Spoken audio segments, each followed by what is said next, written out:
Hello, I think we're live. I am BP Walter. I am the author of 3 psychological thrillers, the most recent of which is The Dinner Guest, which was the April Waterstones Thriller of the Month. And today I'm going to be here talking to you about my latest book and chatting with AJ Gnuse, who is the author of Girl in the Walls, with this stunning jacket. And I believe Adam has just requested to join.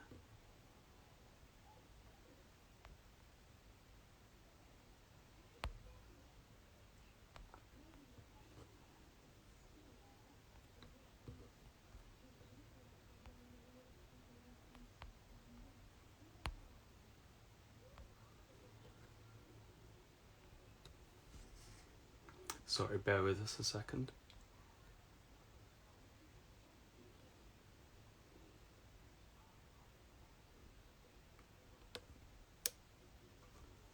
Okay, Adam, if you can see this, request to join again, because it doesn't seem to be letting you in at the moment. That's it. We're just gonna try that again.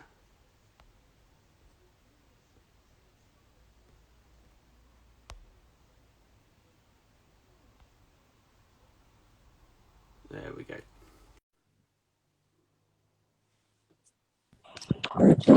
Hello.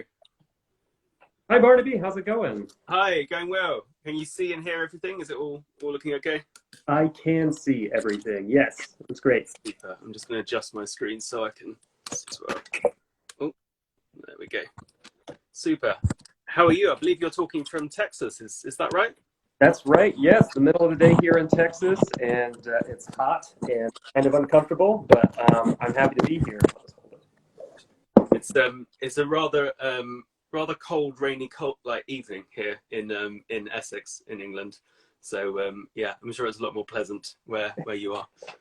But it's so lovely to be able to talk to you across the ocean, really, and chat about our books and just kind of have a conversation about our latest releases and what it's like to be published during a pandemic, and our general kind of writing processes and things like that.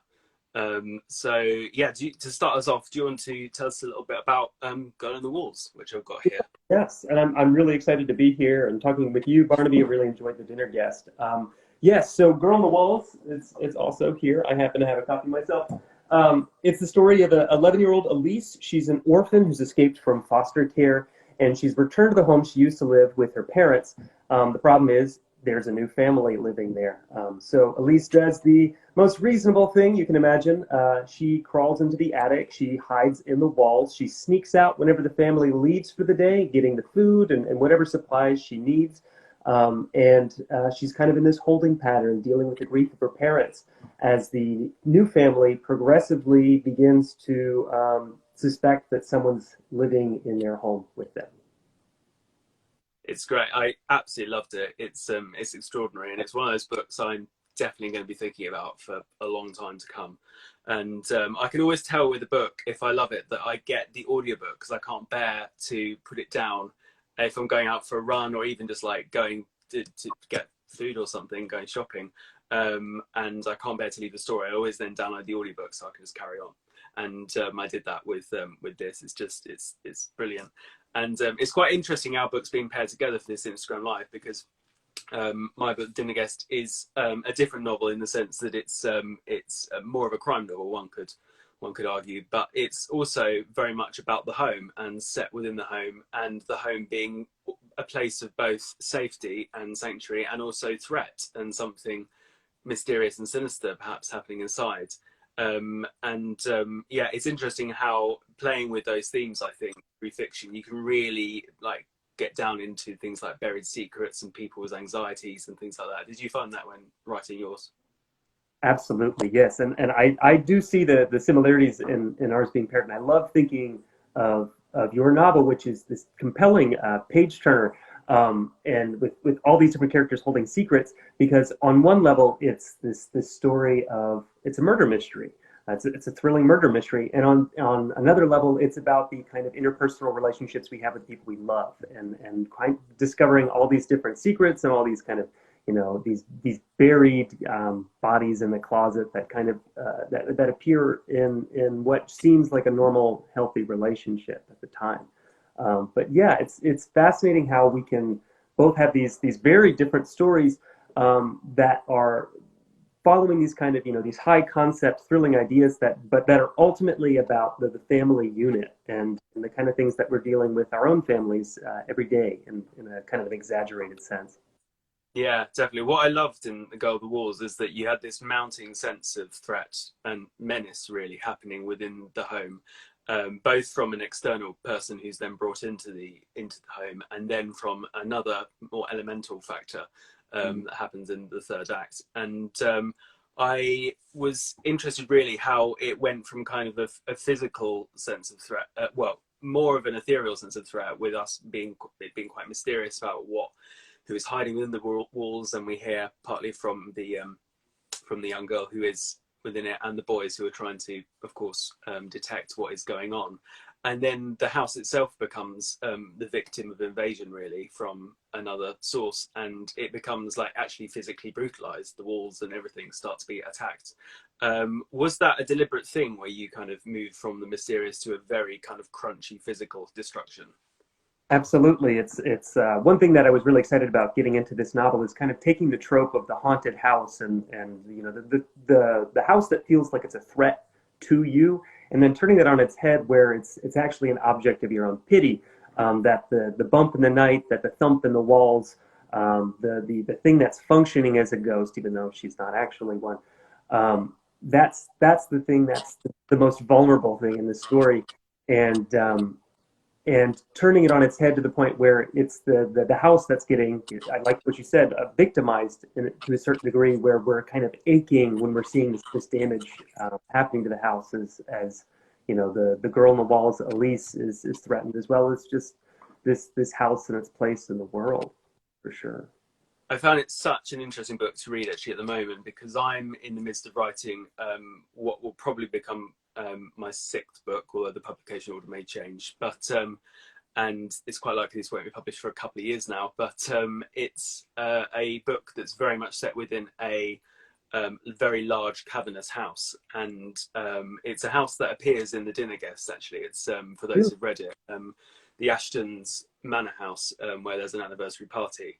That occurs within that house appears fleetingly in The Dinner Guest, but it also appeared in my debut novel, A Version of the Truth, and it will appear very much so in one of my later books, and I go back to the 1970s where it's set. But that book in itself is very much a kind of a love letter to Gothic fiction, and books like Daphne du Maurier's Rebecca and The Secret Garden and The Turn of the Screw and things like this. And I just wondered, were there books of that kind that influenced you when you were writing, books very much using its sense of the home as a place of atmosphere? You absolutely named some of them, and that's fun that we were kind of influenced by the same ones, whether it's Daphne du Maurier or Turn of the Screw with Henry James. Jane Eyre is really influential to me too. I love that house. You've got a woman in the attic in it as well, although I think Elise ends up in a little bit better of a situation than that poor woman. Um, yes, but yes, it's I do love those kind of those Gothic houses. I kind of grew up in one where like I grew up in like what was like a kind of a literal Gothic house. So it was kind of a love song, not just to the houses of experiencing in literature, but also the ones I grew up with and experienced and was creeped out by with, but at the same time deeply loved. It's wonderful how these houses are frequently characters throughout fiction, and some of the most I guess the ones that stick with us the most when we're reading these books. I am absolutely fascinated by this house that's returning in throughout your books. And my question for you, just right now, going off of that, is: are all of these books occurring in the same world? Are the people occurring in the same kind of universe here, or is it just this house that's recurring throughout the different stories? It's all of it really. It is the people as well. I always wanted to write standalone thrillers, and maybe in some future I might consider writing a series, maybe something more police procedural, but I haven't really been struck with ideas for that yet. But I always want to write standalone novels that could be picked up by anyone and read. But as I wrote my second and fourth book, I started to realize that characters from my first weren't quite gone for me really, and I wanted to revisit them. And my second book, Hold Your Breath, was kind of my horror book, really, in a way. And actually, I've got a copy of it here. You can kind of see from the cover, it has a lot more of a slightly more creepy feel to it. And that book had nothing at all to do with my debut, but with The Dinner Guest, those two meet, and there's a very slight connection to Hold Your Breath and The Dinner Guest. And when they met together, and then this third book became very much kind of a bind between these two, I thought, well, this is way too fun to stop now, really. And then I kind of had a lot of fun in my upcoming book, The Pier, which arrives in November. That again has bits in it that those who've read the others will definitely spot a connection, but hopefully those who haven't won't feel alienated or anything like that. But yeah, the Ashton's Manor House and The Dinner Guest has been a recurring motif, I think one could say, and I'm having fun giving it its own book, really, with my it deserves it. It's wonderful, and The Dinner Guest as well. I guess that just another follow-up question to that, because I think it's so interesting. It seems like, and correct me if I'm wrong, it seems like when you go into writing a book, it seems that you're oftentimes drawn toward maybe the concept itself. Like you're approaching, okay, I'm going to be doing one that looks a little bit more horror-like, or what more procedural. I was really interested in how The Dinner Guest started for you, and if you want to talk about the other books, I'd love to hear that as well. Just because it starts with this fabulous, inciting incident with all these people around the dinner table, and then there's a murder that happens, and we don't know who is responsible for this. And you've got these absolutely wonderful characters. I'm a big fan of Rachel. She's wonderfully diabolical in this, and I'm a big fan of that. And I'm wondering, like, when you start, what's the kind of seminal idea for you when working on a book like The Dinner Guest? Is it the concept? Is it the characters? Is it the house, and to a certain degree? Where does it begin? The Dinner Guest began, I think, because I had written two books where I had to kind of invent the setting for it quite a bit. My first book was set in Oxford, and I had been to Oxford once as a child and relied a lot on Google Maps when writing it.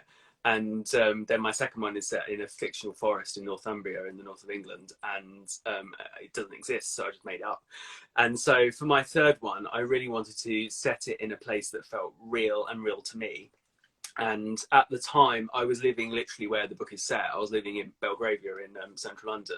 And I loved the idea of setting it in a neighbourhood I really enjoyed living in, and I really liked the idea that I could literally just walk out onto the streets that the characters would be walking amongst themselves. And I got the idea from it when I was walking down the King's Road in Chelsea, which is a road that has quite a pivotal moment in that book, actually, where the character of Rachel arrives. And I saw a garden square. They have these like lovely garden squares running off the King's Road. One of them was called Carlisle Square. And I don't know what it was about it, actually, but I think it was the mixture of like the plants and the houses and everything being so well manicured. And I love these garden squares in London where everything just looks absolutely perfect.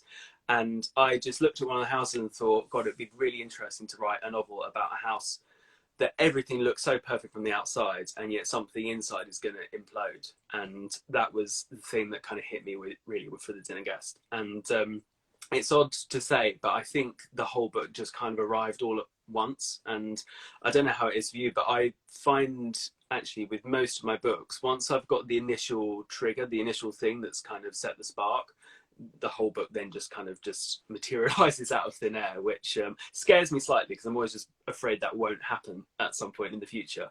But so far it has. How does it work for you? Do you like play with the ideas a bit, or does it all kind of arrive?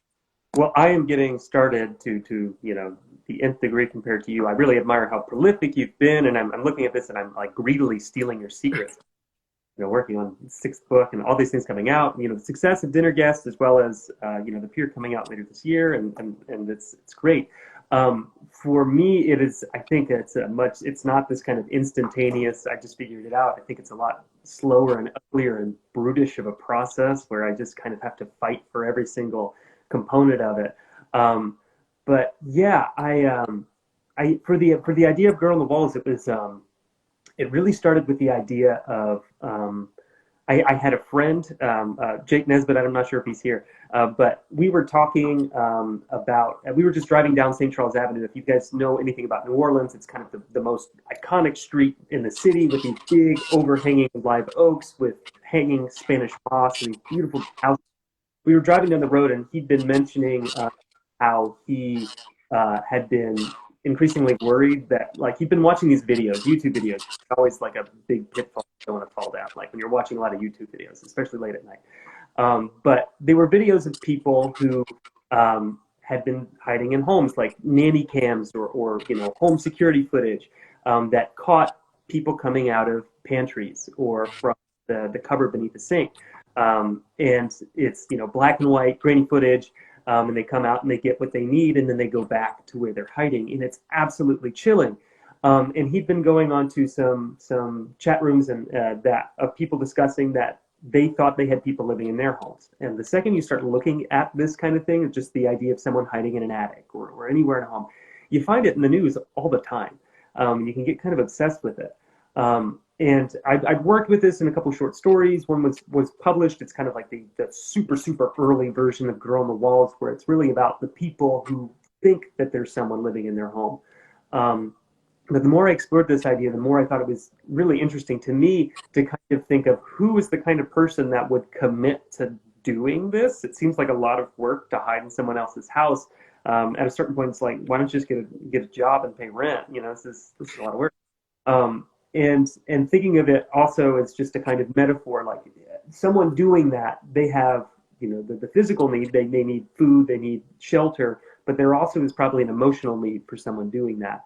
And that's where, Girl on the Walls kind of came from, where it's an 11-year-old girl, an orphan, who's needs that shelter, but is also trying to fill her needs of grief as well, and then becomes the bump in the night in the process.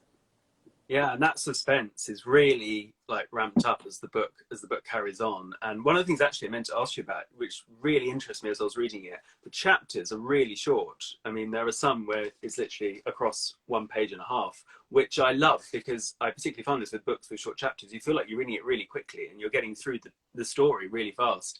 And it really worked, I felt, with the constant kind of sense of the menace that was building throughout.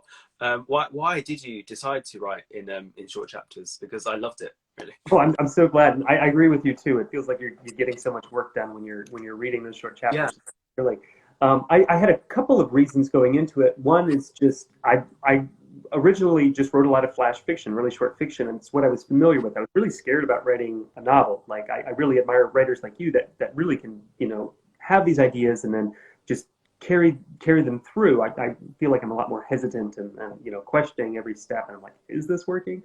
So being able to have these little checkpoints as I went along, having the chapters that way. I also like the suspense. I also like, Girl on the Walls is a book that bounces between perspectives. I really wanted to explore a house in a way that really gives credence to all the perspectives that experience a house. Some of those are people, some of those are like lizards and bugs and all these different kind of weird termites make a big appearance in this book. But be able to look at a house from all these different angles, and by having the short chapters, it let me take all those different perspectives very quickly, and it seemed natural. And the final reason is that it's a book about feeling trapped, about being contained. I really like the kind of compartmentalizing effect that these short chapters have, and it makes it seem like separate rooms or even less than that, like different void spaces in the walls. Mm. Yeah, definitely. It really added to the experience of the thing. And also, I think I just need to mention how stunning the book is as a package. I mean, this is the Waterstones exclusive edition, and the sprayed edges on it they're just kind of phenomenal, really. Have you got this? Were you sent one of the exclusive editions? I don't have it. I need to get my hands on one. I want it really, really badly. They're all gorgeous, but I definitely want those sprayed edges. Yeah. Definitely, it's amazing. And am I right? I think it's come out here first, isn't it? It comes out in America next week. Is that right? That's right. Yes. And what's it been like having a book come out so far away first? Well, I'm not sure it's real. I'm very suspicious about it because it's been entirely digital, and it could be just a complete fake. It could be all fakery to me. So that's actually what I was going to ask you as well, because what has it been like with the book coming out during pandemic, obviously? but being able to go and see the bookstores, because I will be kind of living vicariously through you, I think. It's been actually a real mix, really. I was very lucky with my debut version of The Truth. That came out in 2019, just before everything went mad, of course. And I actually really found the I had a launch party at the big Waterstones Piccadilly, which was lovely because it meant like friends and family and colleagues and people like that all came. And I am a natural introvert, and I find being the center of attention really kind of just terrifying. And I find it very strange that if I did like a big book event, which I was lucky enough to do a few of them last year before those things became a thing of the past in person with audiences, I don't find that really terrifying at all. But a room full of friends and family and people I know, I find that really scary. And I don't know why, but I kind of went through the whole thing feeling like it was this like ordeal I just had to get through, and Mm-hmm. then felt really guilty last year when so many debut authors, of course, couldn't do anything of the kind and couldn't have that at all. And when my second book came out, it was in April 2020, which was probably the worst month really in the whole calendar to come out. And that was Hold Your Breath. And I couldn't. All bookshops were shut. I couldn't go and see it. I was very lucky that I could go and see it in supermarkets, but it was really difficult, and it made me think how lucky I was actually when my debut came out. But for the dinner guest, it's been a kind of a combination of the both of them really, because it I was wonderfully lucky to be chosen, of course, as Story of the Month for April, and particularly with April was the month that in the UK bookshops reopened again. They reopened on the 12th of April, so the first 2 weeks of its time as Story of the Month was just online, of course, and recommending it to people through like Waterstones.com and things like that. And then when bookshops were allowed to reopen halfway through the month, that was amazing because suddenly I had readers like messaging me from like all over the country. I had all kinds of brilliant photos and window displays from Waterstones stores, and that was so lovely. It was able to be at that time because having had one book that was fully, completely kind of like suffered badly because of the pandemic, to at least have this one be the book that was there when like we're kind of emerging gently from our shells of lockdown. And yeah, fingers crossed it continues that way. But yeah, it is strange and tricky, and it's odd to have something that once I think every author and reader took for granted, which was bookshops, to suddenly be something that's then so like difficult to actually like have in a physical form really as a place you can wander around. But yeah, what is it like where you are at the moment? Are bookshops open? They are open. I'm in the heart of Texas, which I think stubbornly refuses to believe a lot of the pandemic actually happened. But which is good in some ways. No, it's not. It's actually bad in a lot of ways. It's most all the ways.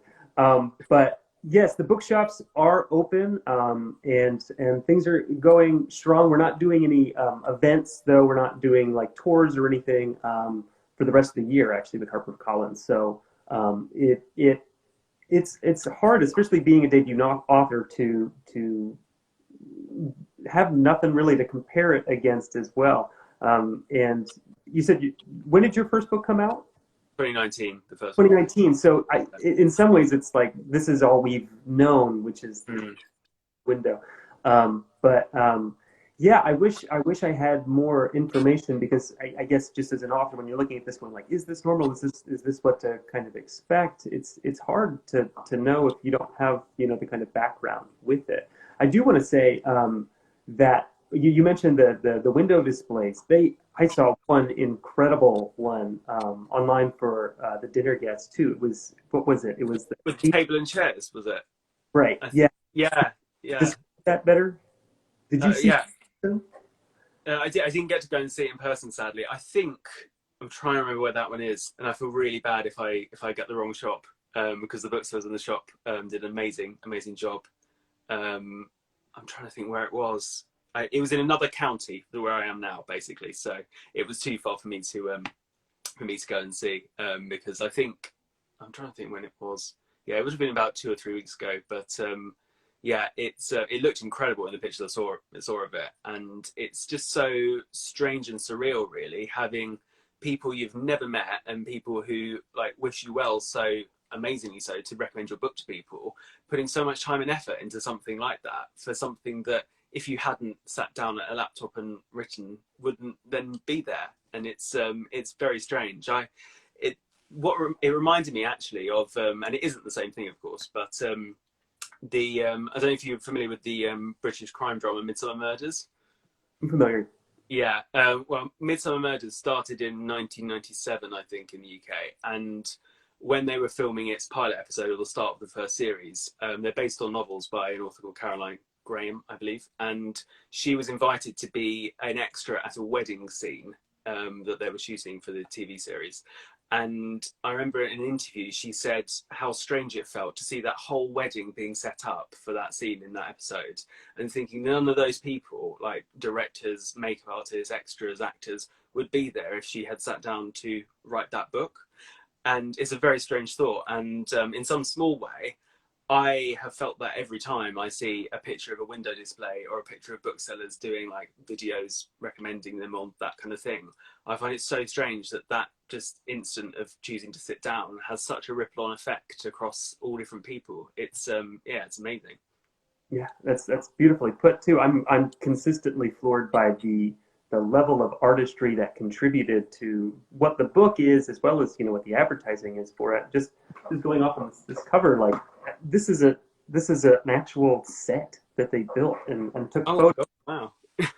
Incredible, like, and it's I've seen that the making of it was just absolutely gorgeous and like stunning, because what I was looking at was just, it was a work of art that they were making for the cover of this book, and it felt like such an honor to have written something to help inspire or contribute to what I thought was just such a cool process of just seeing this done, and just a wonderful end result. Well, and then like that's in the making of the books, it's been so stunning, and then seeing people's, just the reader response to it as well is just absolutely wonderful. That you're right, just sitting down and just kind of playing for a while, and just letting your imagination run wild and not critiquing it, just seeing what comes out of it, seeing how people can respond to that and start talking about these characters that you've kind of fallen in love with, and these scenarios, and people getting creeped out, or really engaged in stuff that you might have felt as well. It's I don't. It's so strange, isn't it? Yeah, I still feel sometimes that I will wake up and it's just been this delightful dream that I've had for a long time. It's yeah, it's an odd thing to have, really. I keep having to remind myself that it is real, and there's another book still to write, and it is still very much all happening, rather than just this like wonderful thing that just happened once and then went away. It's yeah, it is very odd. And I meant to ask, actually, we touched slightly on how Girl in the Walls was conceived and how it came about, but what was your journey for it to become actually the book that it has become, really, in terms of getting an agent and publisher? Is something that I don't know if you find the same, but I'm quite often asked by like aspiring writers and people like that, how did you end up published, or how did you get your agent? So how was that journey for you? A pretty traditional one, in terms of just querying and finding the people that were going to advocate for it, and who believed in it. It's sometimes you need to cast a wide net and see who's going to respond, and have these conversations with people, and see who you connect with that kind of have the same vision as well.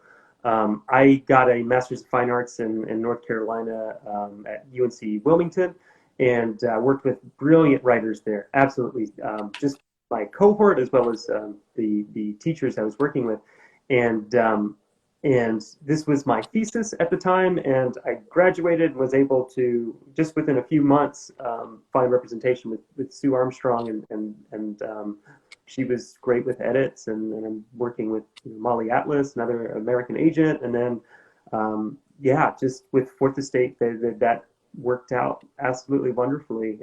Just very quickly, it just was an absolute whirlwind. I was working as a on-site director for a summer camp at the time, and I was having to check my phone all throughout the night, because I was overseeing several hundred kids and a number of employees, and there was like a stomach bug going around, so I was spending a lot of nights in a hospital with them.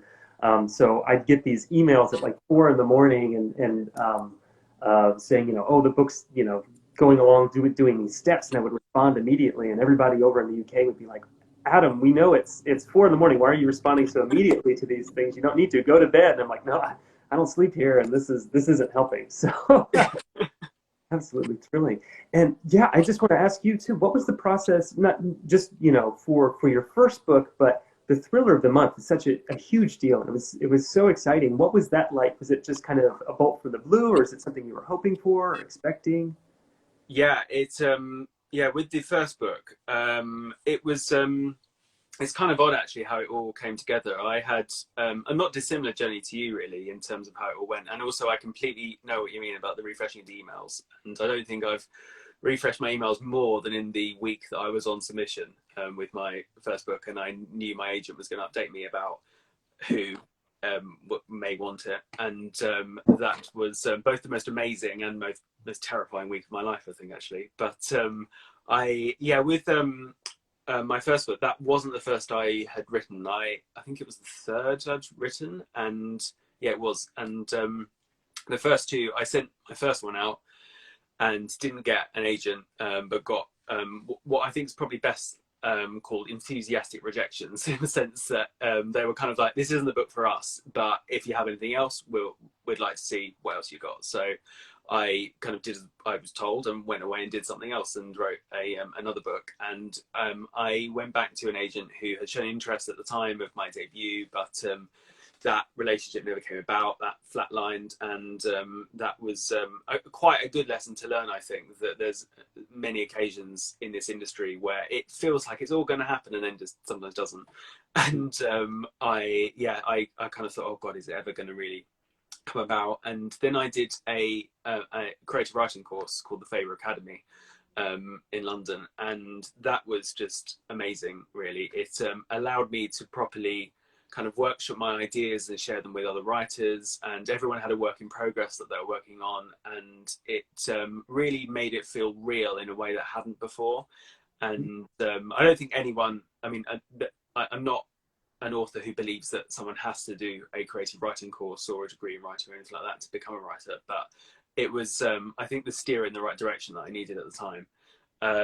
And then the book got bought by HarperCollins, and it was it was terrific. But it's been very odd actually, being so happy about when my first book came out and really happy about the readers it got and going to see it in shops and that kind of thing, and feeling like that's what I'd always aimed for. And then steadily with each book it's got better and better, which has just been wonderful really.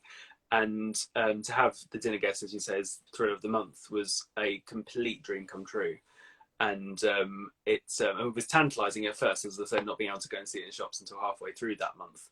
But it was very, very strange, particularly as I used to be a bookseller. I used to work in Waterstones bookshops, and right from when I was 16 up until I think like 2015, I was on the shop floor recommending those books of the month to customers. Yeah. So to be able to go back to shops I'd worked in and see it on the tables that I would have back in the day put it on the tables for, and put the stickers on, and like try to convince readers that it would be a great experience to buy, I found that really strange, a good kind of strange. And it was lovely being able to go back and like talk to the booksellers I worked with. But it almost felt like I'd kind of like gone through the looking glass in a way. It was odd, but still an amazing experience. Absolutely. Yeah, I worked at Barnes and Noble myself over here too, so it's not quite on the shelves just yet, but I'm waiting for it to be just kind of stare at it and go, oh my gosh, like this is, and I was working there. I was pretty bad at working at Barnes and Noble. They probably wouldn't rehire me, honestly, because I was slow. I would like sneak away with the books when it wasn't my shift. I spent far too much time in the bathroom. I was just reading the whole time. I was bad. Um, I but I think think I used to shop a lot. I think I bought probably more than I earned, really, in terms of yeah, exactly that discount. That was that yeah, was. yeah. But yeah, I'm just thrilled to be able to get back there and just kind of look at it and just smell that smell when you've got all the books around you, and just have that feeling and seeing your book there. It's absolutely amazing. Yeah. Very much so. Right, it is 8:06. I'm just going to turn comments back on because we get turn on commenting, and this means that people can ask us questions if anything comes to mind about either our books or writing or anything really. And we've also had some questions that came in the lead up to the live, which I'm just going to find here. Let's have a look. Right. Okay. Oh, right. These are daunting questions, I warn you. The first one is the most difficult thing, I think. Do you have a book that you read and will never ever forget? Okay. I mean, many. So Yeah. many. I think the one I keep coming back to just for so many, like it's my inspiration in a weird way because it can inspire books that have no plot resemblance and no, content whatsoever. Like people would not see the similarities at all. But Baron in the Trees by Italo Calvino. It's about this.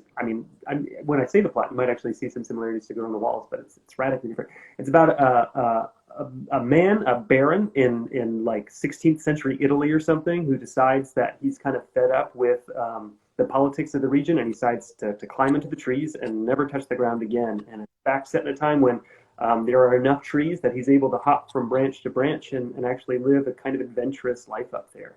And it's this stunning, gorgeous book that's just absolutely thrilling and just inspiring because it's about art. It's about just kind of just deciding to do something that doesn't make sense, like writing a novel. Like, okay, let me just spend a year of my life just doing this, and then learning that it's okay to just delight in that and to do something that ambitious. What about for you? Oh, it's yeah, there are many, and I'm sure we could be here well into the well into the night, talk about many of them. I think I would probably have to go with a novel by Ruth Rendell called A Judgment in Stone, and it's a very slim book. It's almost a novella. Actually, probably more of a novel, but it's quite short, but extremely effective, and it's a very interesting one actually, considering our conversations about the home as a place of both menace and sanctuary. It's about a family who hire a cleaner or housekeeper, and she is illiterate. She can't read and write. And the very first opening line of the book is, I believe her name's Edith Parchment, although I may have got that wrong. And the first line is, Edith Parchment killed the Marshall family because she could not read or write. And that is the opening line. And it sets out straight away what's going to happen and why. And particularly as someone who writes thrillers, I loved this because I thought that is such a challenge for an author to tell the reader exactly what's going to happen and why, and then still make it a suspenseful mystery. And it's about how this stranger goes into the house and becomes the housekeeper in the house, and her relationship with this very privileged family, and this steady mounting sense of dread because we know what's going to happen to the family, and because of the resentments that have been bubbling to the surface throughout. And when I think I read that probably when I was like a late teenager, and it had such an effect on me. And I think it was probably a defining book that made me realize I wanted to write unsettling books in some way, really, because I think it inspired me to try and have a lot of fun with creating tone and atmosphere, I think, from words on a page. But yeah, I'd probably have to go with that one. But there are many others I could choose, particularly anything by Donna Tartt, The Secret History particularly, and anything by Tanner French as well, all of those. But yeah, I'll probably have to go with that one. I That's think, great. I mean, you do that with the dinner guest too. You present the situation and then yeah, that building sense of dread throughout. That's great. yeah. There's a couple of Agatha Christie's actually that influenced the dinner guest slightly, and I I think there are occasionally misconceptions, particularly with like the golden age of crime, with people viewing kind of classic mysteries as formulaic, and then I think sometimes when one goes back to read these classic mysteries, a lot of them do play with form in a very interesting way. And I think all that was there for a long time, and I think it's kind of all kind of come to the surface perhaps recently with this new wave of psychological thrillers. But I think it's building on a very strong foundation, I think, that for literature. That's, I think someone's just commented a question underneath. I have to ask. Oh, okay. Someone's just asking about the Yankee candles behind me. I'm not. Not. It's. I'm probably going off topic. I think my favourite one is Haunted Hayride, which is a Halloween candle. But, that's anyway. That's. I could also talk about Yankee candles for a long time. They are, other than books, the thing I probably spend most money on. Haunted Haven. That sounds great. Haunted Hayride. Yeah, they do Halloween ones. I'm very jealous. In the US, you get a lot more Halloween Yankee candles than we do in the UK. You don't know what you're missing, but yeah, I love the Halloween ones. Autumn and Christmas are my two favorite times of the year. But It's which is why I have to try and avoid making too many references to both falling leaves or mince pies and things like that in my books. And in my debut, I think it was my agent who highlighted every single time someone was wrapping presents and said, there's way too much wrapping. Please cut out all these references. It's hard not to. We've had a couple more questions in. Let me just have a look what we've got here. Oh, someone said, I can't really answer the one, Donna. I'm sorry, Donna's just commented a question, but that is too much for a major spoiler. I apologise. Let's see what else. Yeah, exactly. Meg's got both of our books. I can't wait to read them. That's nice of Meg. Let's have a look. I know you just released The Dinner Guest, but what's next? Nick, Nick, my next novel is The Pier, which comes out in November, which is daunting me slightly because it's the first time I've had 2 books out in a year, and that just feels like crazily quick, really. So I'm having to get used to even that being a thing when normally I'd have like a whole year to kind of think about it.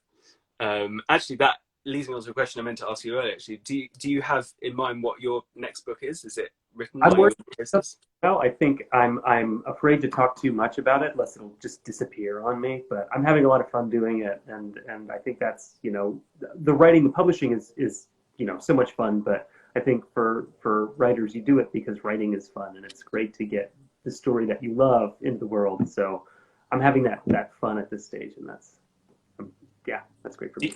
Do you have a process for the ideas? Do you go into like an idea state of mind? I tend to go out late at night and walk around the park, which is dangerous. It's but it works, I guess. It sort of works, yeah. I completely understand that. I go for long evening walks as well. I actually normally, this is a bit of a weird thing, but once I've got the idea for a book, I'll quite often think of a film or TV series that has a similar tone and download the music from that film and TV series and then listen to that music as I'm walking around. And somehow that kind of allows the ideas to kind of come out a bit more and sort of flesh them out, and just kind of gives them a backing track really to play with. But yeah, I am very much also into the walking around and just thinking about it really. Do you set out your plot in detail beforehand? I do plan. I know that there's some people that are the seat of the pantsers that are able to just, you know, kind of run with an idea. It sounds like we're both planners, honestly. But yeah, it's got to be pretty well outlined, or else I can't get too far behind it, because I just need that structure, and I love filling in within the structure instead of, you know, just kind of getting carried away by the characters. Yeah, I love revising. Yeah. I love revising a lot more than I do drafting. I have no idea how people who sit down at a blank page and write. I'm full of admiration of those who can. But yeah, for me, that's as if someone said to me, could you please just go and become an astronaut in, you know, 15 minutes? I just don't know how they do it, really. I'd find that scary. I'd find that going through a maze without a map in the dark. Yeah, it's I know. I normally write out a synopsis and then do a chapter by chapter breakdown in more meticulous detail. So then I find at least that makes the writing part very free and fun, because you know where you're going and you can just build on what you've got, really. Yeah. It's one of these things where I don't know if you were the same, but when I was trying to become a writer and author, I used to listen to lots of different writers' advice and things like that. And there were some who would kind of lay down, this is how you do it. This is the way to write a book or how to write fiction. And I steadily realized that there is no way. And I had kind of wrongly presumed that there was this list of things that you had to do, or list of rules that are commandments that one had to follow. And the most freeing, I think, was realizing I didn't have to write every day, when so many things say write every day, you must write every day. And this was stressing me out, because working full time and not really having, you know, the availability to do so, or if it's just not, you know, feeling like it's there. And being able to kind of give yourself permission, thinking I'm just not going to write today because it's just not really applicable to my day, was kind of a breakthrough point, I felt. Yeah, I agree. I think the only rule I really stick to is that when you're starting off the story, when you're drafting, when you're working through that first draft of the story, you have to shut off the critical part of your brain, because that's where the writer's block comes from. So you just have to be a kid and have fun and play with your fantasy there, and worry about the revision and the sentences, and and the theme. Yeah, yeah, exactly. Yeah, then it starts to take care of itself, or at least that's what I hope. We've got a couple more questions that came in earlier. Let's have a look. Oh, Eliza's asked if I'm going to write any more books with ties to Oxford. I'm very sorry, Eliza, to disappoint, but as I previously said, I don't really know much about Oxford. So no plans at the moment. Although the one I mentioned earlier, that's wholly set in the Ashtons Manor, which is in Oxfordshire, but it's not much of an Oxford book, so to speak. So I wouldn't want anyone to go and reading it when it does come out, hoping for something like Inspector Morse or something like that. Let me have a look what else there is. Oh, someone's asked what would happen at the end of our books if there is one more chapter to add. Oh, that's a hard one to say without giving away the ending of our books, really. Are you able to word what an extra chapter would be in your book without giving away the ending? Gosh, that is a good question. I I don't know what to do with that. Yeah. I mean, I kind of know, but I wouldn't want to say too much because it would sort of give away. Mine one's a bit odd actually, because there is an extra chapter in my book that wasn't actually originally going to be there, the very final chapter, or the epilogue really. I think I wrote almost 2 years after I wrote the actual book, and or almost that, and that was something that me and my editor spoke about and kind of came up with this. We just wanted a last kind of I don't know, sting at the end of the novel really, and we discussed it and came up with this epilogue that and it was a joy to write actually, because it's not really giving much away, but the epilogue at the end of The Dinner Guest is written by is from the perspective of a character that one hasn't heard from throughout the rest of the book, quite a peripheral character. So that was quite a treat to be able to do. So if I was going to add another chapter to the book, I think I'd quite like to write from the perspective of one of the other characters actually, because I found that quite fun. Yeah, I think if I was able to add a chapter through some sort of magic, I would love for it to be set in whoever's reading the book in their home. So Yeah. hear a noise, and just that last minute when you close the book and then you hear something in your wall and you're like, what was that? Yes. Yeah, I can understand that. Right, let's just see if there are any more questions here. If anyone wants to ask a question, this is your final warning. Look here. There's a lot of people who've apparently got both of the books to read, which is what we want to hear, really. There's some spoiler questions that I can't answer. It's particularly so hard having my book is essentially the first murder mystery I've written, really, and it's the first one I've been the most hesitant about giving too much away. New terrain for sure. Do you ever worry that the thriller market was already very saturated? Says Laura. Yes, I do worry about that all the time. It's a pervading fear each time I sit down to write a new thriller. I worry: has this been done before? Is this just a retreading old ground? Is this hook strong enough? That is a literal fear. Although I suppose would you describe yours as a thriller? I don't. Genre is controversial, really. Yes, I think there's thriller elements. I think it's weird. I think a lot of it's weird, and I didn't follow a template so much for it. I didn't really think of it as thriller till it was over. But it's absolutely like checking off a number of those boxes. Yeah, in terms of just being afraid whether you're doing something that's been done before constantly, every minute of every day, writing. So yeah, I agree with Barnaby. Mm-hmm. Yeah, I think there is sometimes a joy, though, like we said about earlier, to do with the inspirations where we get from things like Daphne du Maurier and Henry James. There's sometimes a joy of taking something that has been done before and just viewing it through a different prism, or just approaching it from a different angle.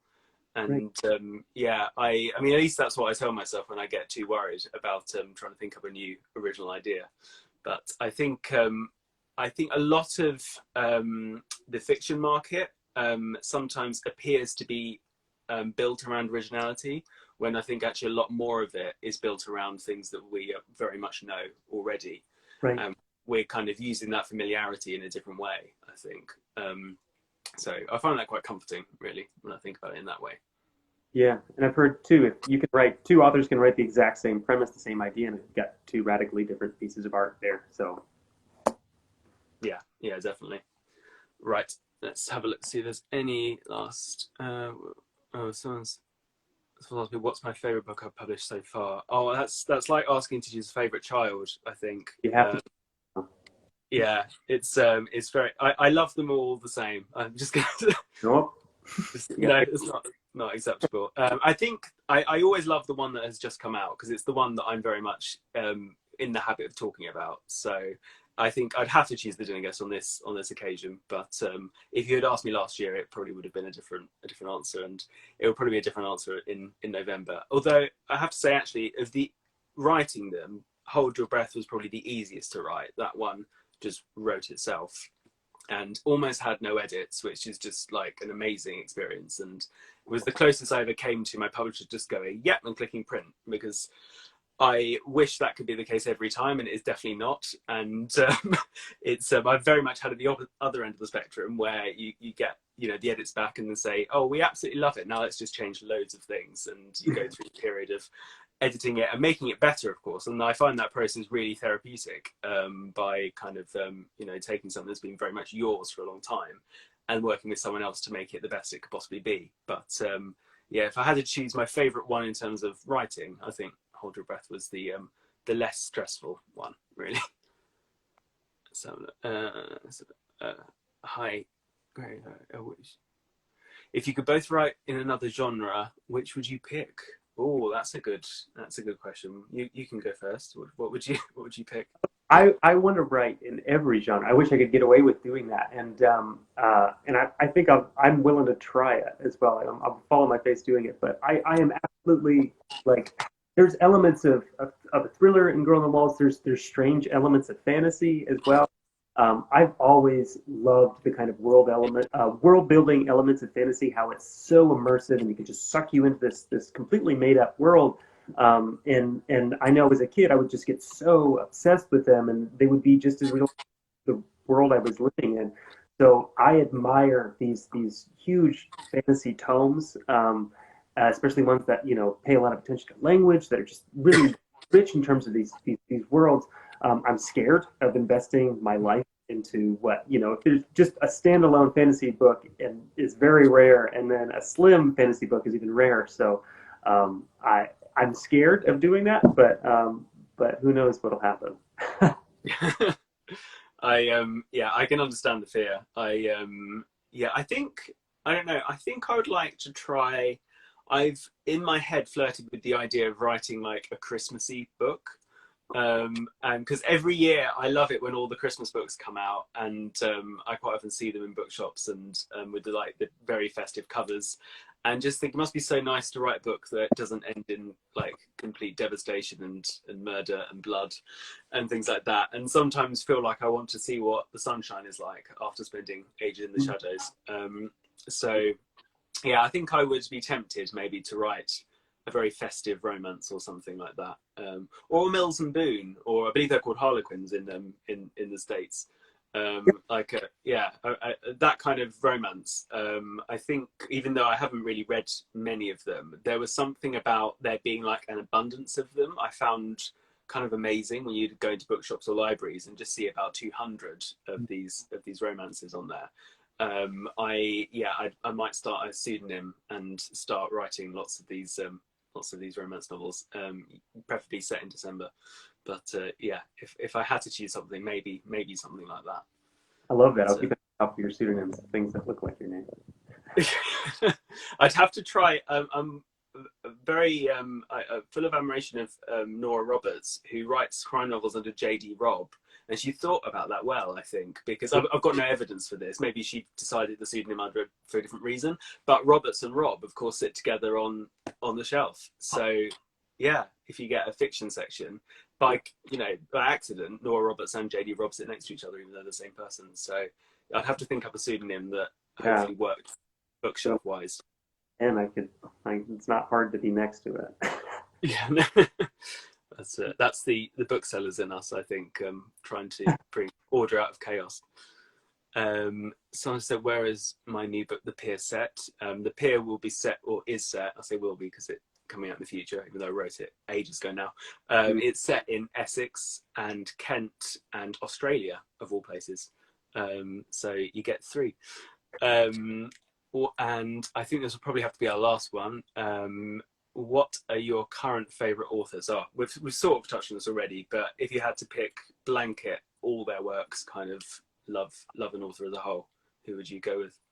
Yeah, I think I'm gonna to fall back on. I love Shirley Jackson, and I think Calvino is that one. He's mid 20th century Italian. Just seems very different from what I'm doing, but I just love how he just has all these one-off books that are beautiful, imaginative, like weirdly fantastical, where it's yeah, I just there's so many different just strange worlds that he just builds and makes. It was clear he was having so much fun writing all these things, kind of going where his imagination wanted to take him, and I just love to just emulate that in the slightest bit. Yeah, absolutely. Yeah, I'm always tempted to pick authors that I just kind of want to emulate what they did, really, in terms of the effect and the experience they had on me when I read them for the first time. I think that's the thing I most want to communicate to the reader when I'm writing, is that experience of reading something the first time and think, oh my God, that's, that either you find someone else who thinks the same way as you, or someone else who feels the same things, or someone else who manages to articulate an experience in such a way it feels like you're there. And I think for me, the authors who've done that are ones I've mentioned already, Tana French and Donna Tartt. But also, I'd have to pick Agatha Christie, as I mentioned before, because I think the breadth of Agatha Christie's work is so astonishing. And even though she's known for what I think is unfairly kind of viewed as cozy murder mysteries, she also wrote viciously dark psychological thrillers. She wrote horror books or ghost stories involving the supernatural. She wrote romance novels. She wrote straight fiction under a pseudonym, and I think the breadth of her fiction is something that I constantly find astonishing each time I read something else of hers. So yeah, I think they would have to be my 3. Right, we have reached 8:30. We've been talking for an hour. It's flown by. Yeah, it's gone. And I'm sorry that there are people asking more questions. I just double checked to see there's nothing that we're missing that's very, very exciting. Oh, how would you, okay, very last bonus question. How would you sell one of your books to someone who's never read any of your stories before? What would be your elevator pitch for? Gosh, you go first. It's a horrible thought, actually. This is like when one has to write a synopsis of one's book and you have to try and take it down into really small amounts. But I'd probably say murder occurs at a dinner, and the person who confesses absolutely did not commit the crime. That would be that's the hook, really. That's great. I love it. I think mine is going to be what does it mean, or what is it like to be the bump in the night? Yeah, that's brilliant. Yeah, I love that. Yeah. That is the thing that sticks with you from that book. And I finished it when I was alone in the house, and I wasn't really. I managed to convince myself there was someone living in the walls after every creak. Right, this has been brilliant. Thank you so much for joining me for this Instagram Live. It's been fantastic. And best of luck with the US release next week for it. And I hope you're able to go and see it in the shelves, in the flesh. And thank you so much, and continued success with the dinner guests. I'm looking forward to the pier. Oh, thank you so much. This has been great. Super. Best of luck. Thanks. Bye-bye. Super. Thank you, everyone who's joined us for this Instagram Live with me, PP Walter, and AJ Gnuse. And I'll just show you again, actually, that amazing Waterstones exclusive edition of Girl on the Walls. It's it's incredible. So yeah, thanks for everyone asking questions, and good night.